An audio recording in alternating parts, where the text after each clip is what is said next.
Maraming nag-aakala na decoration lang itong pusa na nasa likod ko. Pero dito sa Japan, isa ito sa pinakasikat na simbolo ng swerte at kapalaran. At alam nyo ba, hindi lang pala ito isang lucky cat. Bawat detalye sa kanya, may kahulugan.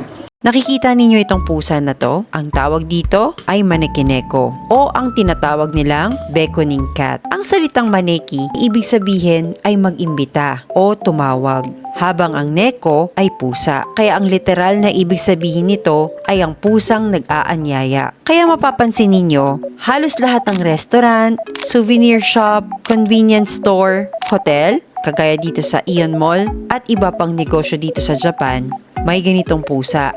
Kasi naniniwala sila na nagdadala ito ng swerte, mas maraming customer at kasaganaan sa negosyo.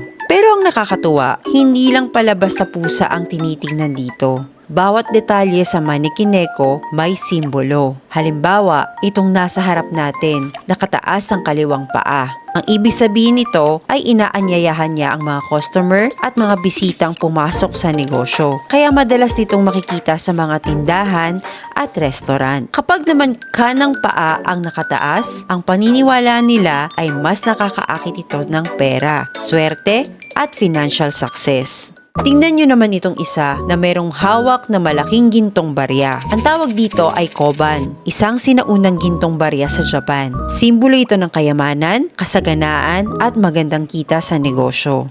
Mapapansin ninyo ang bilog na medalya sa leeg niya na may nakasulat na Fuku. Ang ibig sabihin nito ay blessing, good fortune o swerte. At bakit naman may mga orange at itim siyang batik? Hindi lang pala ito design. Ginaya ito sa isang Japanese bobtail cat, isang lahi ng pusa sa Japan na pinaniniwalaang naging inspirasyon ng manekineko. Pati kulay ng pusa may kahulugan din. Ang puting manekineko katulad nito ay simbolo ng purity, magandang simula at good luck. May isang sikat na alamat tungkol sa pinagmulan ng manekineko. Noong unang panahon, may isang samurai na dumaan malapit sa isang temple habang umuulan. Nakita niya ang isang pusa na parang kumakaway sa kanya. Kaya nilapitan niya to. Pagkaalis niya sa kinatatayuan niya, biglang tinamaan ng kidlat ang lugar na yon. Dahil nailigtas ang kanyang buhay, naniwala siya na ang pusa ang nagdala ng swerte at proteksyon sa kanya. Mula noon, naging simbolo na ang manekineko ng good luck at protection sa buong Japan. Kaya sa susunod na makakakita kayo ng ganitong pusa dito sa Japan, huwag ninyong isipin na dekorasyon lang ito. Isa itong simbolo ng kultura, paniniwala at pag-asa ng mga Japanese na sana dumami ang biyaya, customer at magandang kapalaran.